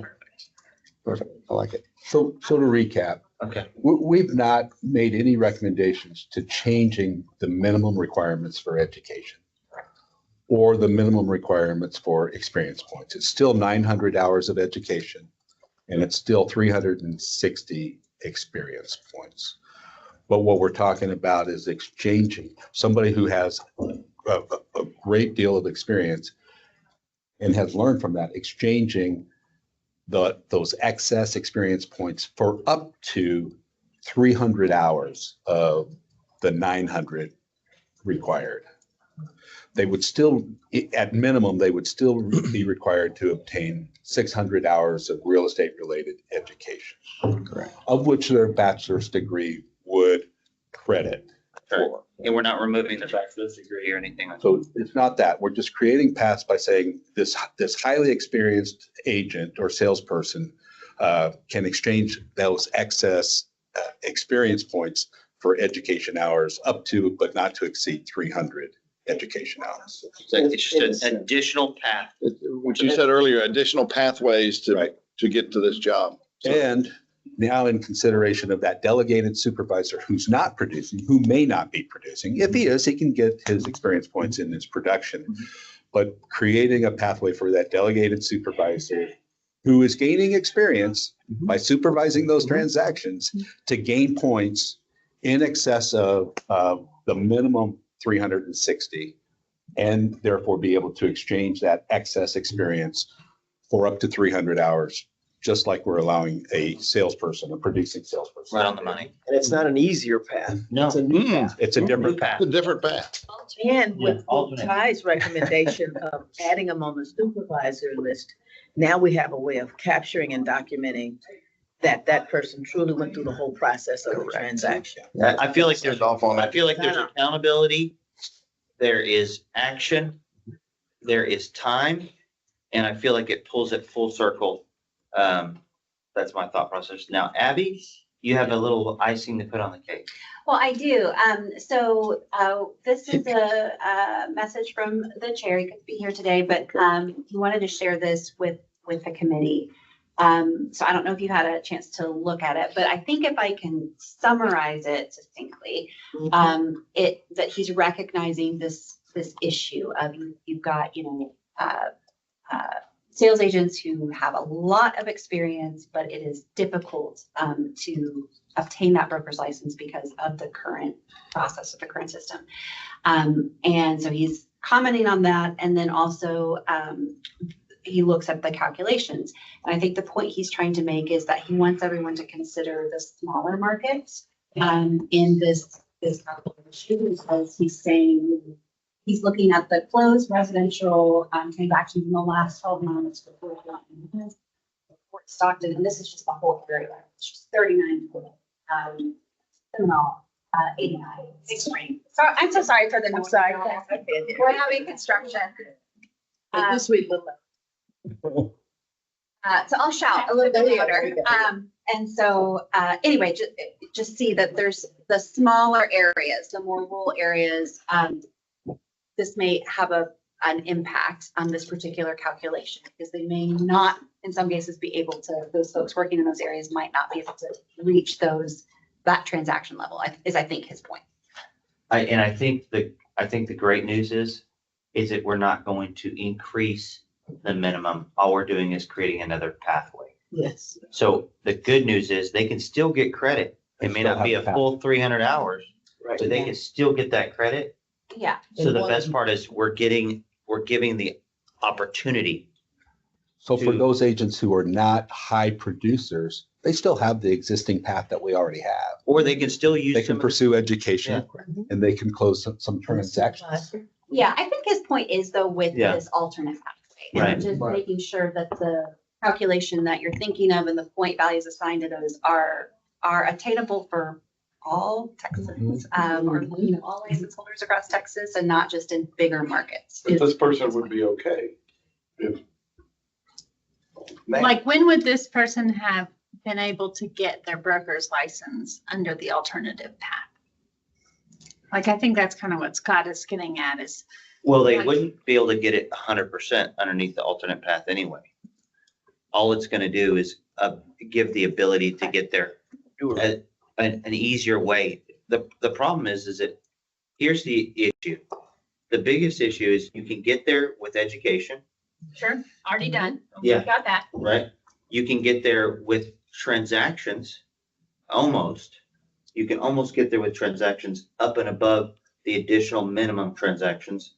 Or you can take a portion of it, even if you don't get there, even if you're a lower producing agent, you can still take a portion of those transactions and get credit towards your education.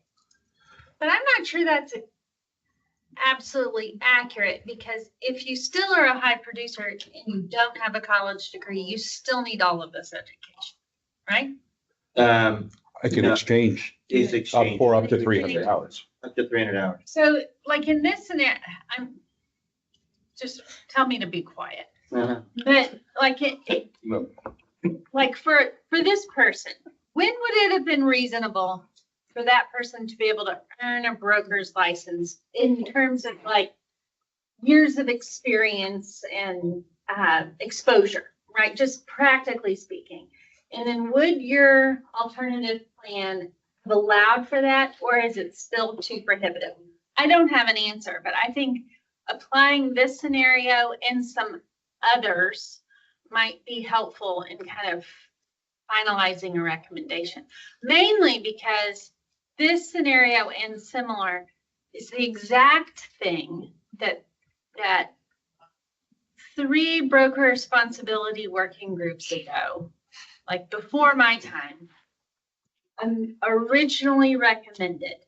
And that has what has spurred all of these conversations.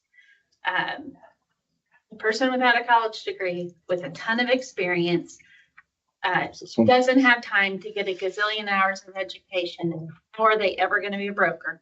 Right. And that's been kind of the narrative since, I mean, I want to say like 2016. So I think that was 9 years ago. But Chelsea, I think you still want that broker applicant to have the experience Yes. and to have the education, and perhaps to gain some of that education through experience. If they don't have opportunity to gain experience, then I don't think we can create rules that say we'll lower the bar for you. Well, I think we've got to maintain the same standard, whether you're in a market where you can do 50 transactions or 100 transactions, or if you're in a market that does 5 transactions, it's still this many experience points and this much education. Yeah. well, And so I think the opportunity is there for them to get the education. Yeah, they're going to have to bust their butt and take those courses, which is what many of us around the table have done well, because we didn't have the benefit. let me throw this out there. There's one thing to think about here. After 31 years, they average 26 hours a year in education. 26 hours a year. Way over what's required. Yes, over what's required. 26 hours a year in education. Now, if they're not a high producer, but they really want their broker's license, why couldn't they just take a little bit more education? I mean, I'm just saying, there's a path. It's not an impossible path. Especially now. We're requiring 90 hours of education in the first 2 years for SAE, which is 45 hours per year. Right. Now, the law has changed since, or the rules have changed since 1993. So back then, I'm sure that you probably needed 4 hours or something like that. We didn't need any. That's when CE Exactly. started. Wasn't it in the early 90s? So Yeah. the issue is that it's really So not we a didn't fair have any comparison because it's really not a fair comparison because, look, I'm going to say this. In my mind, and not everyone's the same, but if you want something, either you're going to do it or you're not. Right. If you don't have the means to do it, if you don't have the time to do it, you're probably really busy. Therefore, you may have the transactions, or this is not your first priority. You may be working a full-time job, maybe you're a teacher, whatever admirable career you have. But if you're in this to run it and to represent the community, represent the state, represent your industry, you're in it. You're taking classes, you're running a business. You may not have all the transactions in the world, but you're putting the time in, you're investing in your craft. I'm sorry, but the truth is, you got to take the time out. If you want to be the best at what you do, you've got to take the time out and invest in it. And that whether it be transactions, education, or doing something about it. But 31 years, I would have already had my broker's license 30 years ago. Well, there's not a requirement that you make it your number one priority. No. Right? Like there's not But if you want there's it, not even a requirement that you be the best in your industry. There's a requirement that you meet the license requirements. Right. right. And I think what was initially posed to this committee before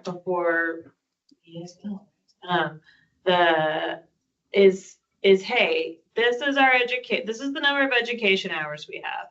This is the number of experience hours that we have. I'm just gonna call it hours, however it's done. Is this reasonable? We know Texas has a very high number of education hours, comparatively speaking. That's just a fact to know, right? And so is there a need to toggle the, education, to lower the education, increase the active experience, right? And I think it's hard because we think, oh, well, this person has had 20 years of experience. That doesn't actually ultimately end up mattering because of the way experience is calculated, right? But so then it's like, oh, well, then is it that you lower education and you increase experience? Is it that you keep it the same? This group has been looking at this idea of this alternate path, which is new, right? Like that's not something that I think I know it came up in this room, right? And so that's a new one. I think you still end up, and maybe this is I think this is part of the chair's point in that top paragraph. So to me, he's talking about two different things, right? So he's looking at that top, he's saying, hey, go back to the original question of that education versus experience component and what does it mean for folks in this person's position. Or in the position of, hey, I've got to get 600 hours. It's 600, right? 630. 630. Y'all, I will never remember that 30. That 630 hours. So do we need to toggle that for these folks that we know are out there? And then I think his second point is, okay, on the alternate path, and maybe it's even his point for that is a little bit further down the road to the extent you go alternate path, which is, okay, does the alternate path work statewide? Because we are licensing folks across the state. You never want to make a decision without considering the Fort Stocktons or the Metroplexes or, you know, all of it. Because we license the whole. We don't license, well, we do license the best and the most committed, but not everyone can be the best and most committed because those are titles that indicate a small population, right? And I know why you say that. I just think like we're getting that government perspective of everyone and everywhere, and then go. I think he's pointing you back to the original Thought process. question presented, issue to look at. And then two, he's giving you a little bit of feedback on the alternate path route, which is new and interesting. And we are working through that. And I think some of the smaller town questions that bigger impact are going to need to come up to the extent the alternate path moves forward. And I think if we go back and we look at, no matter what we look at, all we have to do is look at relevant and recent. If we go back and we look at the contract 5 years ago, how many iterations and how many changes and how many things have we seen change? I mean, look, I'm just being real. How many changes have we seen? I bet you we can't even count on one Last hand. 12 months. How many? And my point is that if we're in the business, you got to stay up on what is going on and what is happening, what is occurring. If I were going to show a client, for a good example, even if I was in a small town, I'm just throwing this out.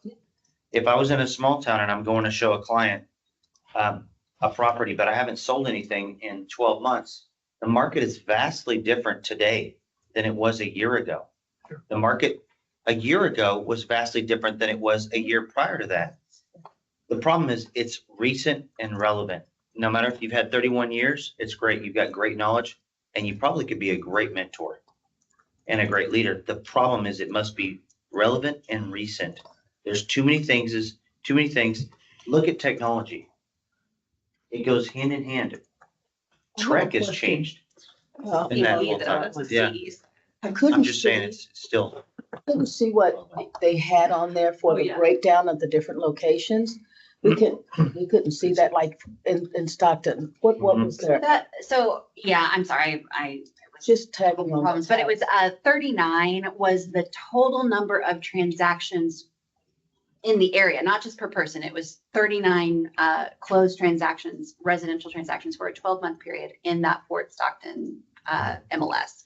So I think his point is, if for this alternate path, if you're requiring, roughly 50 transactions, you're not allowing the Fort Stockton resident necessarily to be able to use that path because of the limitations. Well, Right. they can use it. yeah, It's just not the Limited. maximum, Yeah. not the maximum. It's harder. just to come back to the experience points required of 360, we're awarding 30 points for a closed residential transaction. That means in 5 years, I need to close 12 deals. And that's have to be in 4 of the previous 5 years. If that's in 5 years, that's 2.4 transactions per year. Even if you're in a slow market, you should be able to accumulate the experience points necessary. If you're not accumulating those experience points, then are you qualified to be a broker? Are you qualified to supervise? Or you can go and do the education. You still got to get that minimum 360 hours. Yeah. But you're right. You still have the opportunity. Well, I'm only closing 2.5 deals a year. I guess I got time to take some courses. And so I don't think we're disadvantaging people in smaller markets because they still have a path to, the existing path to pursue. Several, because you still And have the. And I wanted to reiterate, it's relevant and recent. I think we keep forgetting that little piece, and I think Ty had a very good point. I think it's worth mentioning again. It's got to be the most recent, the last few years, because we know how much changes in our industry. So, I think it's a very valid point. Yeah, I don't think, at least in my mind, now this, I'm not speaking for everyone here, I'm speaking for Ty Williams. In my mind, for me, I think I see this alternate path is a game changer. And if you can't use all of it, which we all can't use everything every time, but at least I can get somewhere with it. At least I can get closer to the goal. And so if it takes me a little bit less time, I'm thankful. Otherwise, we leave it off the table and we leave it as is. And that's in my mind, because I don't want to lower standards and hurt the consumer, hurt the industry, because I feel like we're in a good place as far as that goes. But I do think that this alternate path is a good given and a good way to get somebody there that really has earned it and knows their craft. It levels the playing field. Yeah, it does. And I think what we're doing does address the top portion of the chair's email. I agree. I think the smaller market, I think the answer is we've still got the education path. And we haven't changed that. And the degree. Yeah. I mean, I'm sure that the degree is another one that we're not taking off the table. Yeah. And initially, probably he's thinking about, we were looking at taking that off the table. But we didn't. Changed our mind and said, we're not going to do it. So we don't want to negatively impact. We want to positively impact. So if we leave as is and we add this alternate path, I believe, for me, in my mind, that this is the way I think I would like to go. Before you take a break, Absolutely. I'd like to come back to the delegated supervisor and make a proposal or recommendation or a motion that we Yes, sir. change that to number of transactions per year as number of supervised transactions per year, with a point system allowed of 3 per transaction supervised. I agree. So you like to get that motion? Second. Second. Any, all agree or? Yeah, good. Okay, no opposed? Perfect. Motion passed. There we are. I'd like to move that we take a break. Let's take a break. We'll take, can we do a 5 or 10 minute break? Yeah. As long as I get out the door. Okay. Okay, quick.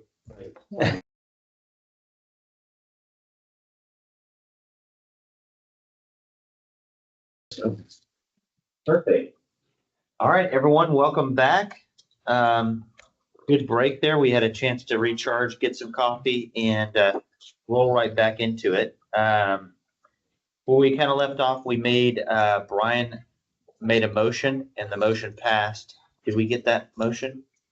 Or do we need to reiterate? I think you got it down. I was watching you type it, but it was the 3-point, the number of supervised transactions per year with a point value. Yeah. Great first time done. Is that, now, we're not gonna get into the minutia of the point values or anything? Stay above? Yeah, I mean, you certainly can, but you don't have to. If you want to just kind of go with concept, and I think the only consideration was, as Vanessa mentioned, whether those point values, whether any adjustments need to be made based on these situations you're talking about. But real specific details, I think we can leave for another. All right. So, now that you've had your coffee, you've had time to think, online as well, Ashley and Rena, as well. Do you have any other thoughts on this proposal to create an additional pathway to your broker's license and everything we've discussed at this point, do you feel that that is our best path to move forward? And do you have any other comments or questions on it? Want to make sure you guys. Okay, Good to go. perfect. Okay, anyone here would like to make a comment or anything else? Good to go. Do we feel We're good. like we can make a motion to move forward on this thing and make a recommendation to the commission? This is the official. I'm Yes, in sir. agreement with it. I just want to, in the Schedule A, the blue changes, adding that on page 2 of the 3, where they're doing some calculations of total experience points minus the minimum required of 360 with the result of the additional points over and above. Just kind of Okay. reviewing that, which I think looks really good, and it kind of accomplishes, it didn't have to change the form, it just accomplishes what we do. And then those additional experience points can be exchanged for education hours at a rate of 2 points per 1 hour. 2 points per 1 hour.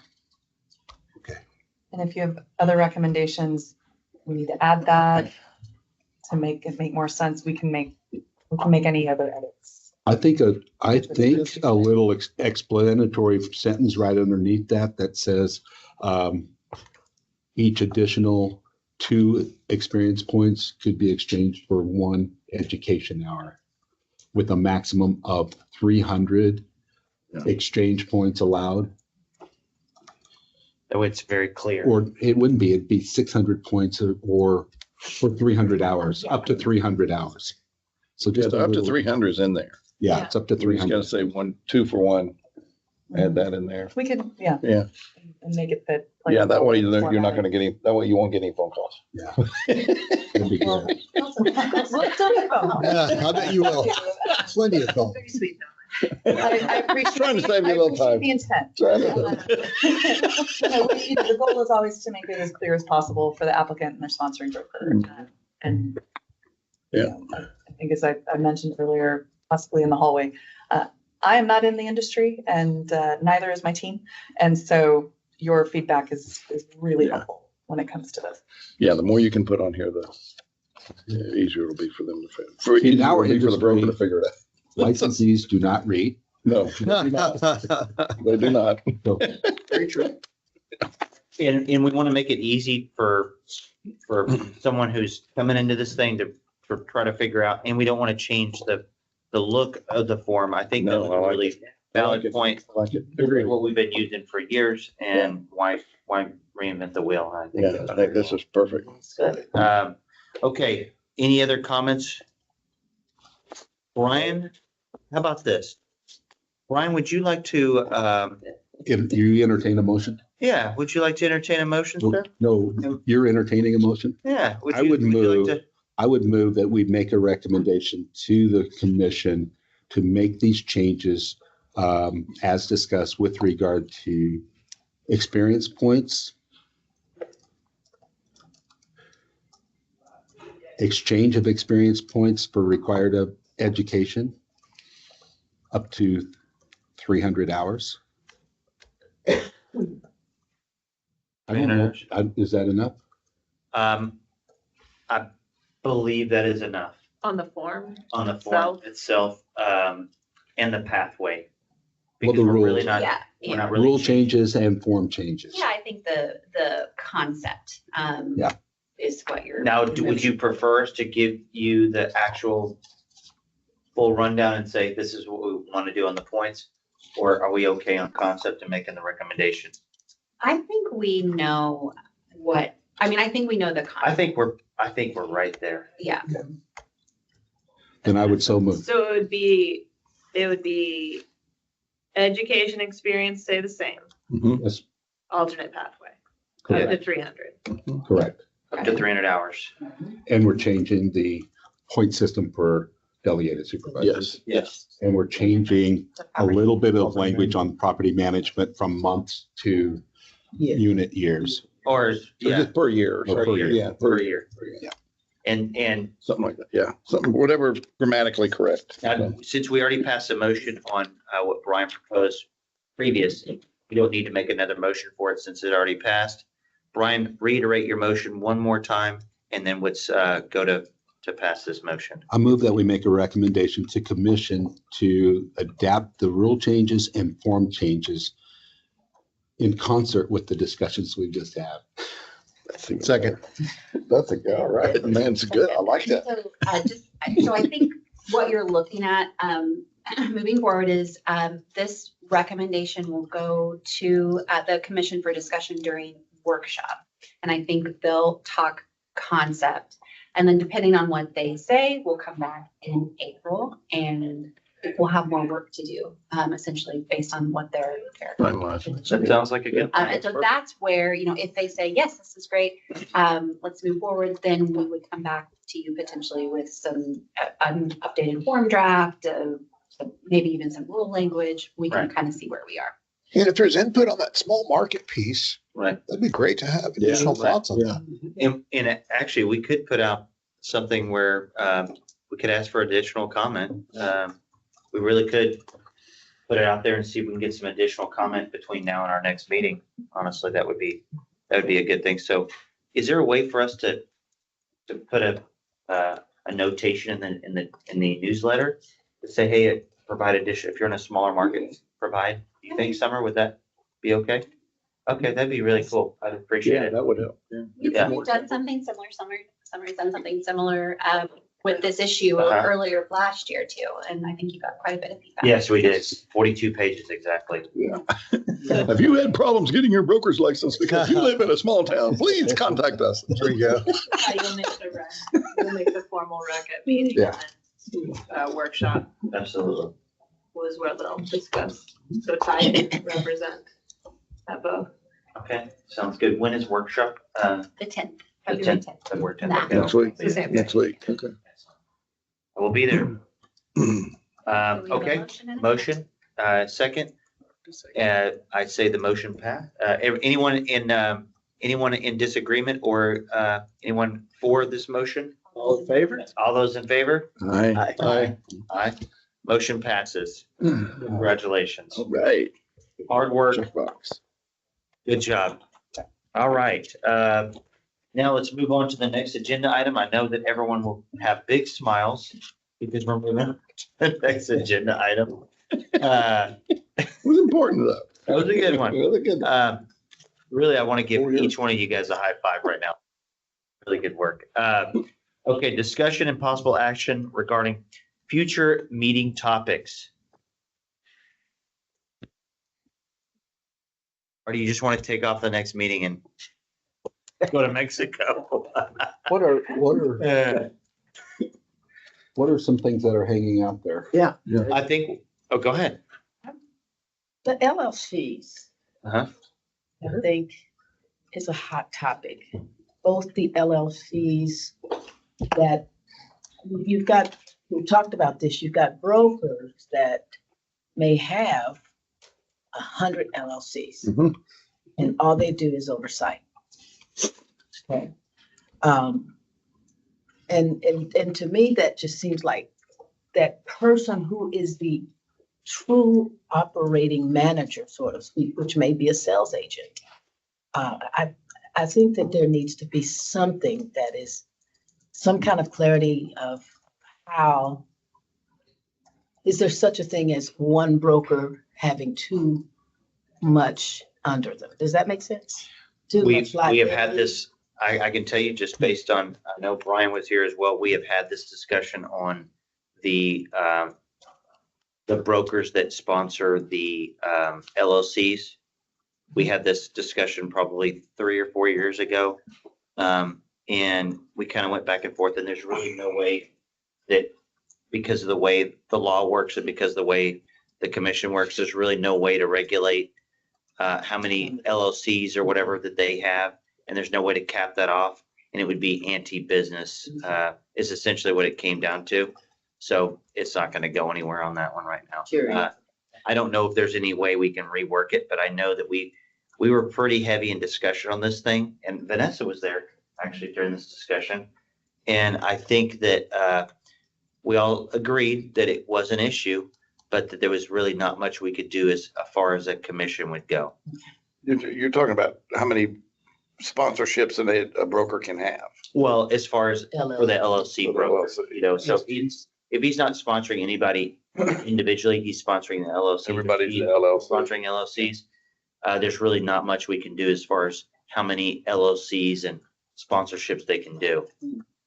You know, As now, long as we can track that they're the sponsor of that LLC. That's the- as long as there's a line that clearly states where they Yeah, are, that's the kicker. it's all the communication. Now, I will throw out there, Mike, you had a good one we can add to the future agenda item. I think that the teams, Yeah, and maybe we look at the timeframe to remove a team off of a broker's Yes, roster. yes. Maybe once that team is gone, how long do you have to remove it? Maybe that's something we could look at. That's just a thought process on that one, to maybe clean up the system a little bit. So when you're it's just, it's hard to find, you know, because you're right. You put in a word and you're going to come up with 200 different answers. yes, And it's really hard to find those guys. And even on, when you get an email or a business card or a sign, I know we have rules, but people are playing with it a lot. right. So, I was you just know, gonna add, there actually is in our current advertising rules, there is a requirement already that when you stop using the team name, you have 10 days to notify the commission. Well, the problem is, what if they're using the team name and the broker never removed it from their roster on there? The problem is that it doesn't disappear unless the broker eliminates the team. Now, technically, he could say, well, I'm still using, or she could say, I'm still using it, I guess, even though the team is not there. The problem is cleaning it up is the issue. And what I can tell you, I know for a fact that we've got brokers out there, the teams haven't been there in years, and they're still listed on there. Some of them are now actually brokerages, I've seen. so they turned into brokerages. Yeah, and the team name is still there, and they haven't been there in 3 years, you know? I think maybe reiterating that, or maybe looking at it, as far as that goes, if the team is gone, then, you know, future agenda item, obviously, we don't have to get into it Yeah, right now, yeah. but ensuring it's removed within 10 days or whatever. And it's not just notification, it's removing it off of your roster online, you know? Correct. It shows up in your names. Right. You know? You get what I'm saying? Yeah, I mean, I think that rule is tied to what displays online as well. For Okay. that requirement, but, Maybe a reiteration. Education. yeah. Yeah. I don't want to get into a big discussion now because it's a future agenda item, but how much of this, of what you're talking about right now, is corrected by complaint or corrected by the commission in some other way? Well, if it's already addressed in the Education. advertising rules. It's, Yeah. it's then it's an education and enforcement. complaints and enforcement. Education and enforcement. Legal 1 and 2 is coming up. Yes. Do what? Yeah. So legal 1 and 2 drafting is happening. So there's an area. So if you guys discuss this a little bit more and you want to make a recommendation of, you know, like if the system is in place and, you know, it exists, there's a mechanism, but it's not reaching people, if that's the problem. And it sounds like you all want to explore those two things, right? Yeah, it is. And then you could say, you know, if the system's there and it seems all in and people aren't doing it, then you're right. Then it's an enforcement and an education issue where the commission has different paths, one of which is, well, I just said the 2 paths, but legal 1 and 2 could be an option for that. And maybe that's something on the agenda item, we just say, let's look at it, talk about it, and then maybe it's something we could throw out there to summer to put it in the newsletter, maybe, or remind you to remove your team. He's over here typing away. Good point. I do that Yeah. in summer all the Yeah, time. right? She's like, shut up. No, I'm curious how you were able to have 4 names identically the same. That seems like that would be a little bit of a problem where people, if everybody wanted to use the Williams team, Mhm. because there's million Williams. As long as they're not in the same brokerage, I would assume you could, but now you could probably use it in the same you can, brokerage. just like this, okay, for a good example, inside, just say Mike's from a different area, I'm from a different, you're from a different area. In that city, you can have a DBA registered to you or in that county. and it'd be the same name as another DBA across town in a different county. The teams have to be registered with the county. Well, I'm just saying, just for a good example, same idea. It's just a name. The teams have to be registered? Well, I think generally, this is where our rules and state law, it's a little bit Right.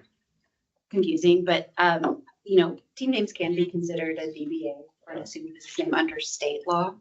And so you're supposed to register your assumed name, DBA. I got one. Yes, So sir. back to the LLC, what's the commission's rule on the number of people that are in the LLC all having a license or not? Like we just assume, well, somebody's getting an LLC because they're a licensed agent. So the broker's paying the LLC. So what then happens if there's members of the LLC that are not licensed? That's most of 50%. And it depends on what they're doing. To be Right. compensated for brokerage activity, they have to have a license. But there's different, you can be paid to an LLC and then like an employee situation where it's not necessarily a license holder. So it kind of depends. What I think what you're thinking of is, let's just say Larry and I start an LLC. I'm not licensed. Larry's licensed. He's just selling, and whatever transactions he's doing doesn't really matter, but he's getting paid. I'm the only party there. He's not allowed to do anything else with that LLC but receive payment from that brokerage activity or whatever. Wouldn't that be something that could be an issue? Especially if you wholesale. Think about an LLC that could have hundreds of members. Oh, sure. We didn't assume that. I mean, because we want to be able to pay an LLC. I love that idea.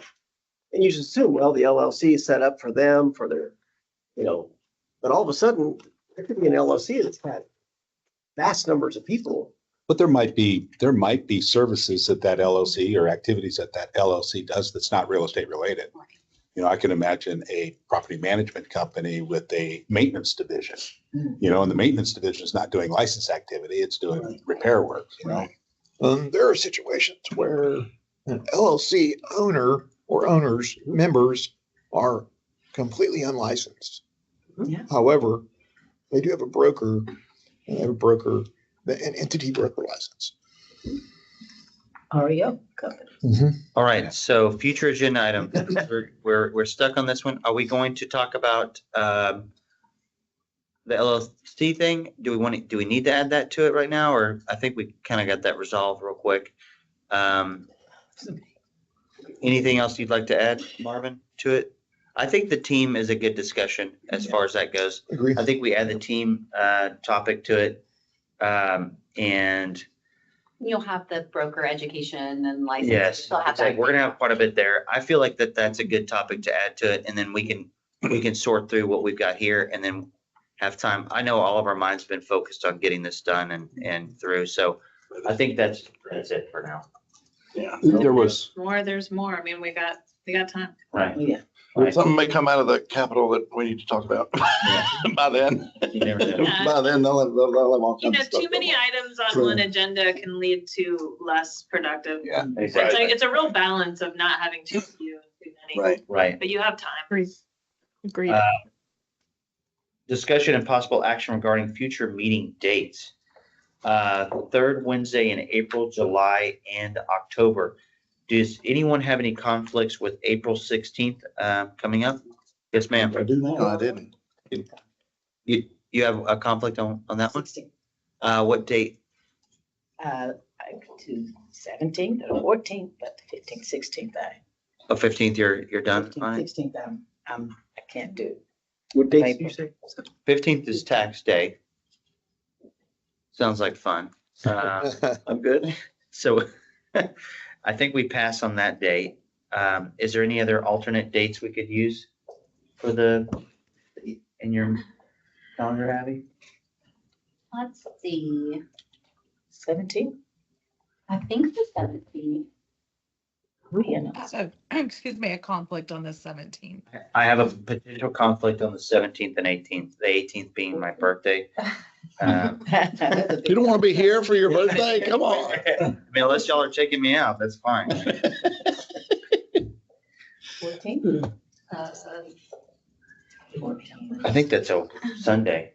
What, the 14th is a Monday, but it Is also it? looks like that. That whole week is, yeah, you're Is right. that week of Rillo? Oh, that's a relic. What's, let's say, what's, We could do- Prior to the 9th. Yeah, like April 9th. I just may have to miss that. April 9th. What about the 10th? No? Are you good on the 10th? What day is the 10th? the third? Thursday. Just don't do the 11th. Okay. For me. Or the 8th? I have a conflict. And On the 10th? I think I heard her say that. Ashley, I think your internet connection's getting. oh, sorry. Like on the 10th, I could do 11th, the 8th, or the 9th. Can we look at the 8th maybe? Is that Tuesday? It's a Tuesday. That works. Okay.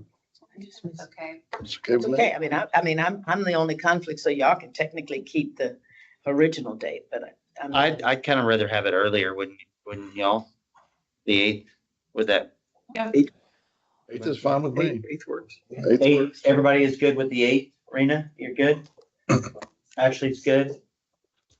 Sorry. Yes. Hey, Um, okay, so we'll. The 8th, you said? Yes, sir. Okay, April. The April 8th. Staff were happy? Yeah. Good. Okay, July 16th, do we want to discuss that yet?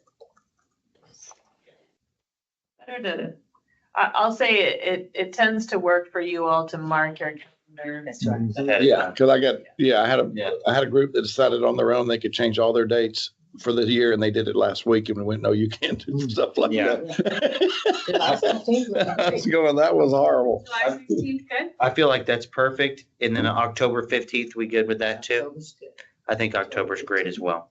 Yeah, right now, they're all fine. All right, with all that being What day- I'm said, sorry, what did you change the April to? 8th, 8th? 8th, and then July 16 and October 15 stay. yes, exactly.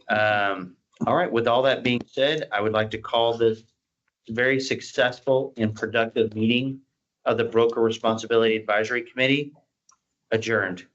Cool. Great.